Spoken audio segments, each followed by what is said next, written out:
नमस्कार, आप देख रहे हैं न्यूज 18 अपडेट और मैं हूं आपके साथ विभा उपाध्याय। बुलेटिन की शुरुआत इस वक्त बड़ी खबर के साथ। गोपालगंज से ये बड़ी खबर, जहां गोली मारकर भाग रहे अपराधियों को ग्रामीणों ने दबोच लिया है। जेडीयू विधायक पप्पू पांडे के करीबियों पर दिन दहाड़े फायरिंग की गई। फायरिंग में एक शख्स की मौत हो गई जिसका नाम देवेंद्र पांडे, वहीं 2 लोगों की हालत गंभीर बनी हुई है। गोपालपुर के राजापुर बाजार में सरेआम फायरिंग की जाती है और इस फायरिंग के बाद अपराधी भाग रहे थे, जिस दौरान ग्रामीणों ने इन अपराधियों को पकड़ लिया और जमकर इनकी पिटाई की गई है। गोली मारकर भाग रहे अपराधियों को ग्रामीणों ने दबोच लिया है। जेडीयू विधायक पप्पू पांडे के करीबियों के ऊपर सुबह सवेरे फायरिंग की गई। पप्पू पांडे विधायक आपको तस्वीरों में नजर आ रहे होंगे। वहीं दूसरे शख्स जिसकी गोली मारकर हत्या की गई अपराधियों की तरफ से, उसका नाम भी पप्पू पांडे ही, जो कि पप्पू पांडे विधायक पप्पू पांडे का करीबी बताया जा रहा है। घायल बीडीसी, वहीं जेडीयू विधायक पप्पू पांडे के करीबियों पर फायरिंग की गई है। तस्वीर में आप देख सकते हैं कि विधायक पप्पू पांडे के साथ देवेंद्र पांडे और बीडीसी पप्पू पांडे खड़े नजर आ रहे हैं। पीली टी शर्ट में विधायक पप्पू पांडे की मौजूदगी, वही फायरिंग में जिसकी मौत हुई है वो तस्वीर में बीच में खड़े देवेंद्र पांडे की है। गंभीर रूप से घायल बीडीसी पप्पू पांडे तस्वीर में किनारे खड़े नजर आ रहे हैं।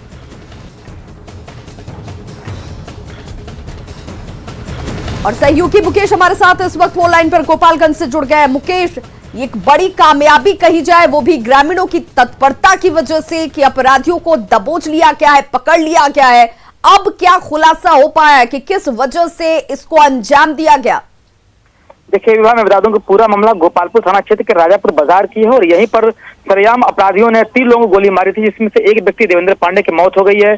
पप्पू पांडे जो करीबी विधायक पप्पू पांडे के, उन्हें गोरखपुर रेफर किया गया है। तीसरा जो वहां पर चौहान जो लड़का था, उसे जो साइकिल सवार था उसे गोली लगी है। तो इस तरह से जो है 3 लोग गोली मारी गई थी। 2 अपराधी को जो लोगों ने पकड़ा है संदिग्ध रूप से, अभी ये खुलासा नहीं हो पाया है कि वो जो दोनों अपराधी हैं उस घटना से जुड़े हुए हैं या फिर किसी दूसरी घटना को अंजाम देकर वो भाग रहे थे, क्योंकि पुलिस जो है अभी तक इन दोनों अपराधियों से पूछताछ नहीं कर पाई है, क्योंकि दोनों के जो दोनों बेहोश हैं लोगों की पिटाई के बाद से, उन्हें निजी क्लिनिक में भर्ती कराया गया, इलाज कराया जा रहा है।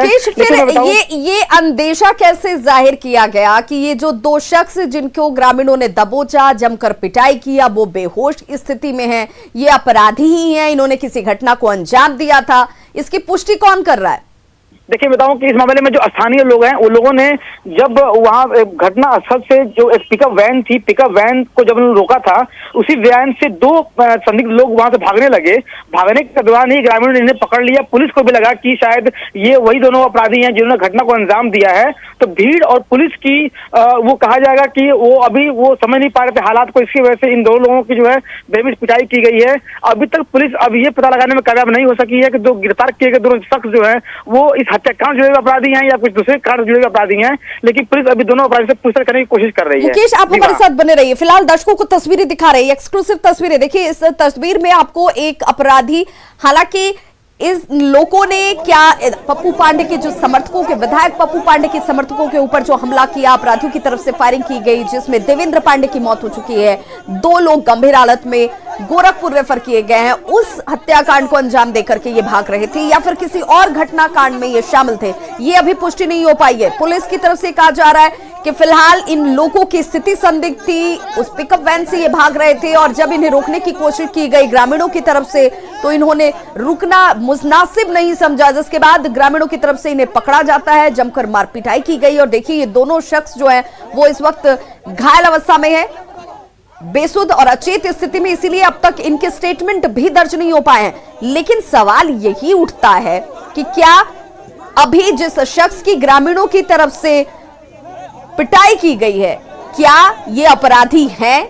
अगर ये वही अपराधी हैं जिन्होंने हत्याकांड को अंजाम दिया, तो वैसे में ग्रामीणों की वजह से इन्हें पकड़ा गया है, उनकी तत्परता की वजह से पकड़ा गया, लेकिन कानून को हाथ में क्यों लिया गया?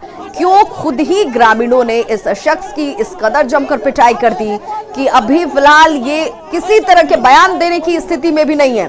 फिलहाल पुलिस की तरफ से कोशिश की जा रही है कि इनकी स्टेटमेंट को लिया जा सके, ये जाना जा सके कि क्या इस हत्याकांड में इनकी संलिप्तता थी, और थी तो इसके पीछे की वजह क्या है।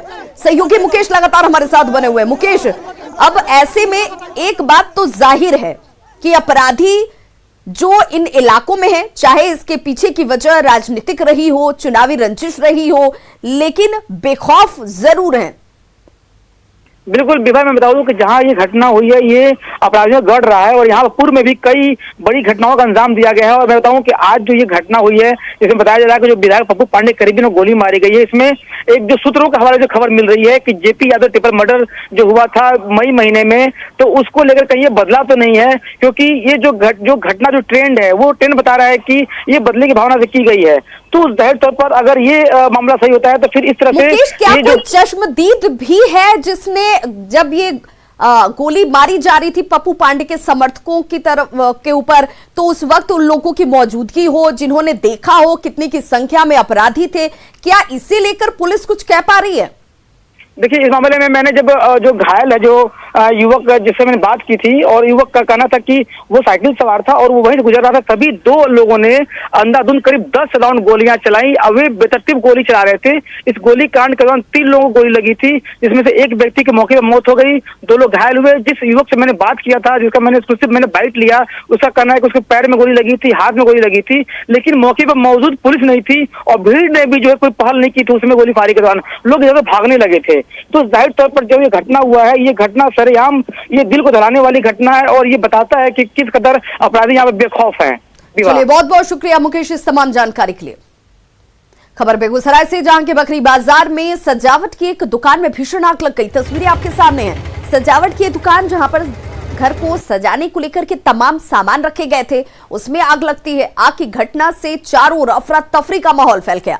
आग में दुकान के मालिक उमेश पोद्दार का परिवार ऊपरी मंजिल में फंस जाता है। वहां मौजूद लोगों ने आग बुझाने की भरसक कोशिश की। स्थानीय लोगों ने आग पर काबू पाने के प्रयास किए, लेकिन आग नहीं बुझाई जा सकी। मोहल्ले के युवकों ने बिजली के खंभे से सीढ़ी को लगाकर घर में मौजूद 4 बच्चों समेत पूरे परिवार को सकुशल वहां से बाहर निकाल लिया। इसके बाद दमकल की 2 गाड़ियां मौके पर जरूर पहुंची और घंटे भर की कड़ी मशक्कत के बाद आग पर काबू पाया गया। लेकिन घर में रखे टीवी, कपड़े, नकदी समेत 3 लाख रुपए के सामान, जो कि घर वालों की तरफ से कहे जा रहे हैं, जलकर राख हो गए।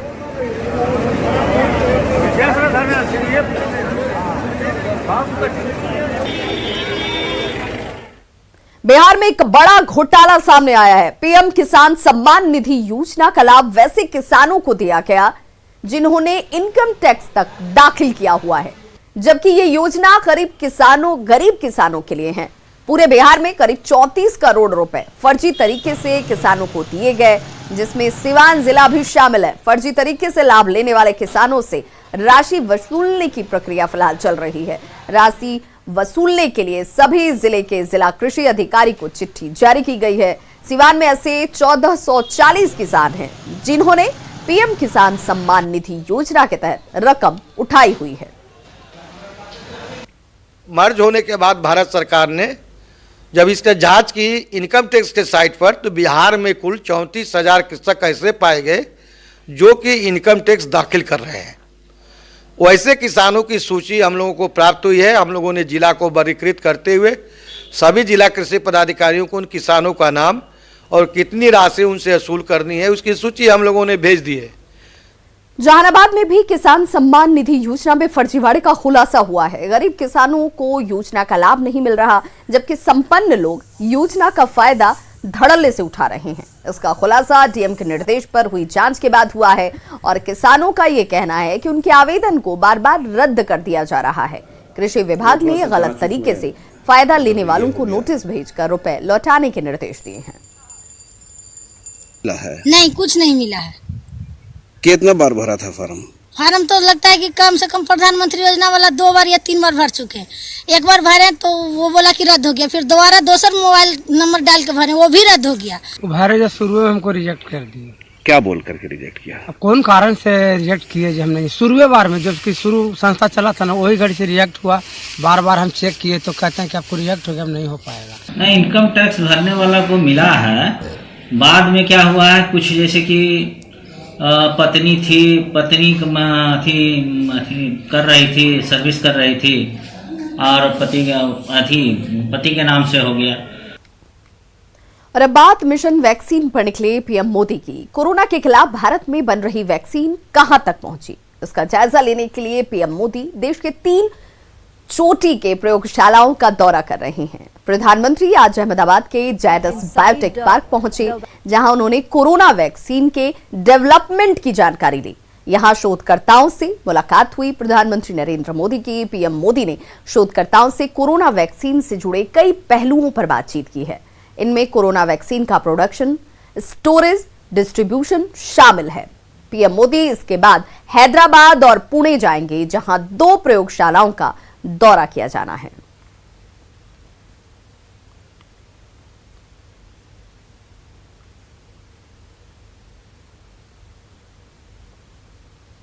और चलिए अब बात करते हैं तेजस्वी यादव के बिगड़े बोल की। मुख्यमंत्री पे हत्या का मुकदमा चला, बात है तो आप जांच करवाइए। मुख्यमंत्री जी के एक बेटे हैं और है कि नहीं है ये तो वही बताएंगे। इसको डिप्टी चीफ मिनिस्टर किसने बनाया था?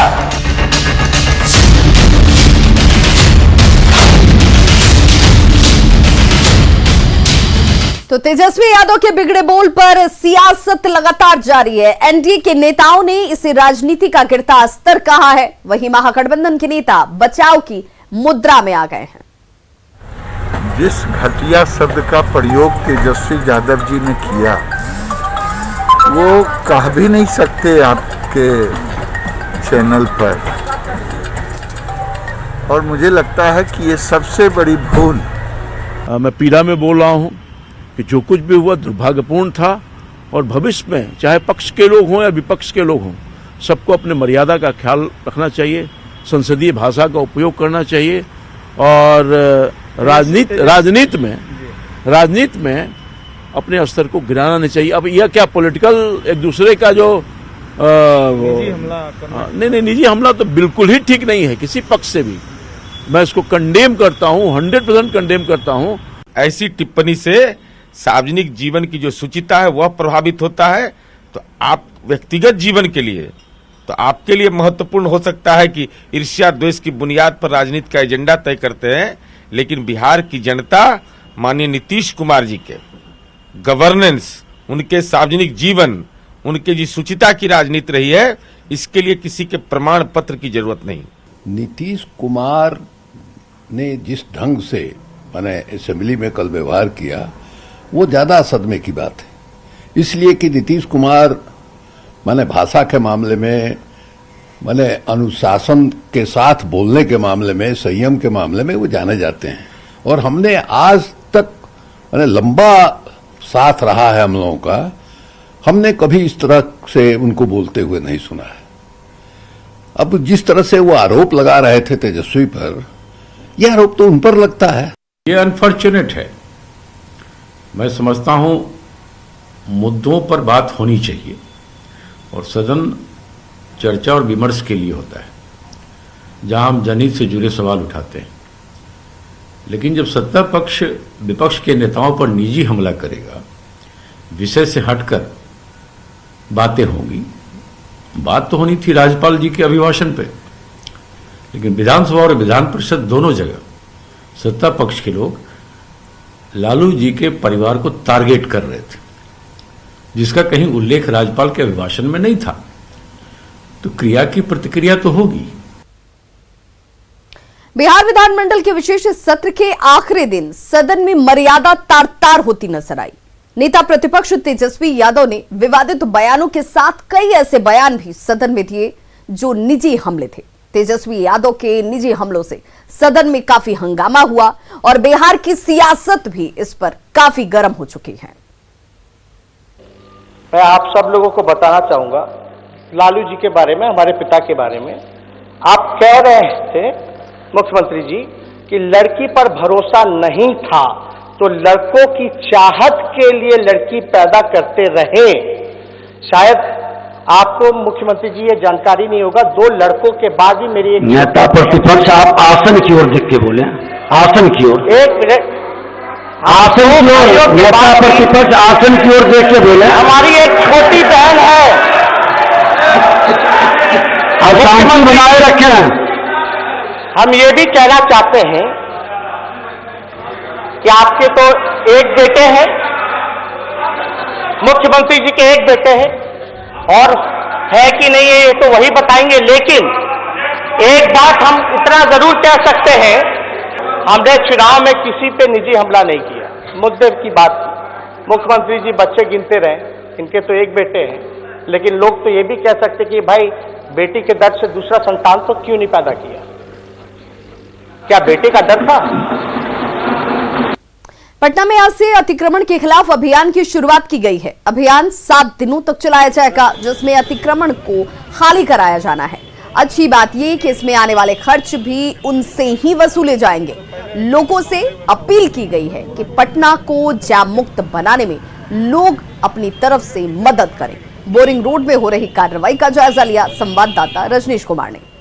पटना को जाम से मुक्त कराने के लिए प्रमंडलीय आयुक्त संजय अग्रवाल के साथ साथ जिलाधिकारी और नगर आयुक्त खुद सड़कों पर उतरे हैं। इस वक्त आपको हम तस्वीर बोरिंग रोड का दिखा रहे हैं कि लगातार जो है निरीक्षण किया जा रहा है। उसके बाद जो बुलडोजर है या जेसीबी मशीन है उसके जरिए जो अतिक्रमण है उसको खाली कराया जाएगा। हम सीधे बात करेंगे, कमिश्नर यहाँ मौजूद है। किस तरह से अतिक्रमण अभियान चल रहा है? देखिए, पटना में जाम की समस्या कुछ दिनों में बढ़ी है और इसका मुख्य कारण है कुछ जगह लोग इलीगल इंक्रोचमेंट कर रहे हैं।